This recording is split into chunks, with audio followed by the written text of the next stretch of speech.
আসসালামু আলাইকুম প্রিয় দর্শক সবাই কেমন আছেন। চলে আসলাম এই মুহূর্তের আরও একটি গুরুত্বপূর্ণ আবহাওয়ার আপডেট নিয়ে। আজ রাতে কিন্তু আবারও বেশ কিছু এলাকায় ভারী মেঘ ছেয়ে যাচ্ছে। রাতে কোন কোন জেলাগুলোর উপর এই ঝড় বৃষ্টিপাত থাকার সম্ভাবনা রয়েছে তা জানাবো। আশা করি অবশ্যই ভিডিওটি আপনি শেষ পর্যন্ত দেখবেন। আর ভিডিওটি কোন জেলা থেকে লাইভ দেখছেন, বর্তমান আপনার গ্রামের আবহাওয়ার পরিস্থিতি কেমন, অবশ্যই আকাশ মেঘাচ্ছন্ন আছে কিনা আমাদেরকে কমেন্ট করে জানাতে পারে। ভোর সকাল থেকে পশ্চিমবঙ্গ সহ বাংলাদেশের বিভিন্ন এলাকায় হালকা বৃষ্টিপাত দেখা গেছে, তবে সকল জেলায় বৃষ্টিপাতের দেখা পাইনি। খুলনা বিভাগের উত্তরাংশে সামান্য বৃষ্টিপাত দেখা গেছে। হালকা ঢাকা বিভাগের কিছু কিছু এলাকায়, বিশেষ করে ঢাকা বিভাগের উত্তরাঞ্চলের দিকে হালকা বৃষ্টিপাত দেখা গেছে। সিলেট, ময়মনসিংহ এই সমস্ত জায়গাগুলোর উপর হালকা বৃষ্টিপাত দেখা গেছে। তবে পশ্চিমবঙ্গের অনেক এলাকায় হালকা মাঝারি গতকালও ভারী বৃষ্টিপাত ছিল। আজও বেশ কিছু এলাকায় বৃষ্টিপাত দেখা গেছে। এখানে কোলাঘাট, হালদিয়া, কলকাতা, আরামবাগ এবং এখানে খড়গপুর, এখানে বিভিন্ন এলাকায় হালকা মাঝারি ধরনের বৃষ্টিপাত কিন্তু অলরেডি চলমান ছিল। তবে আজ এই যে বিকেল থেকে অধিকাংশ এলাকায় মেঘের আনাগোনা শুরু হচ্ছে। একেবারে দক্ষিণ যে এখানে সমুদ্র উপকূলীয় অঞ্চলে মেঘ তৈরি হচ্ছে এবং বৃষ্টিপাত হবে।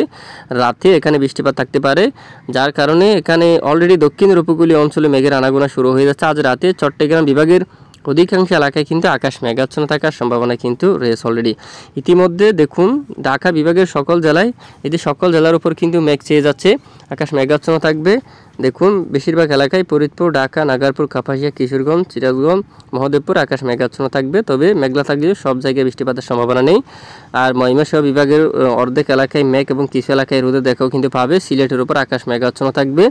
এদিকে খুলনা বিভাগের সকল জেলার আকাশ কিন্তু মেঘাচ্ছন্ন থাকবে। বরিশাল এবং চট্টগ্রাম বিভাগের আকাশ দক্ষিণে পরিষ্কার থাকলেও ধীরে ধীরে মেঘ ছেয়ে যেতে পারে, মেঘলা আকাশ হয়ে যাওয়ার সম্ভাবনা থাকবে নতুন করে। এবং সমুদ্রের এদিকে কিন্তু মেঘ চলে আসবে অলরেডি, যার কারণে এখানে এখানে সাগরে কিন্তু ভারী বৃষ্টিপাত হবে, যার কারণে উপকূলীয় অঞ্চলে আকাশ মেঘাচ্ছন্ন থাকতে পারে রাতে। আগামীকাল বৃষ্টিপাতের সম্ভাবনা রয়েছে দেশের কিছু কিছু এলাকা জুড়ে। তো দেখুন কোন কোন জেলায় বৃষ্টিপাতের সম্ভাবনা। তো ভিডিওটি অবশ্যই আপনারা জড়গতি শেয়ার করে দিবেন। অবশ্যই কোন জেলা থেকে লাইভ আপডেটটি দেখছেন আমাদেরকে কমেন্ট করে জানিয়ে দেবেন।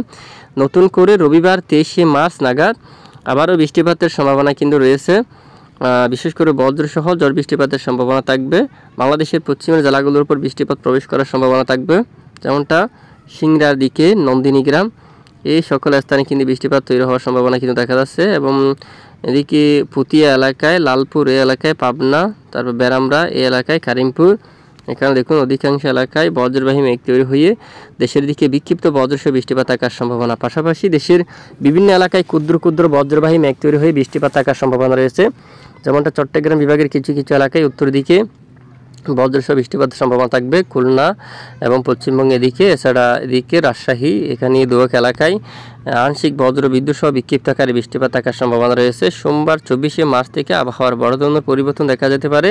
মূলত দেশের উপর দেশের আকাশ পরিষ্কার হয়ে যেতে পারে, আর কোনো ধরনের বৃষ্টিপাতের সম্ভাবনা কিন্তু দেখা যাচ্ছে না। এ হচ্ছে আজকের গুরুত্বপূর্ণ আপডেট। এতক্ষণ আমাদের সঙ্গে থাকার জন্য অসংখ্য ধন্যবাদ।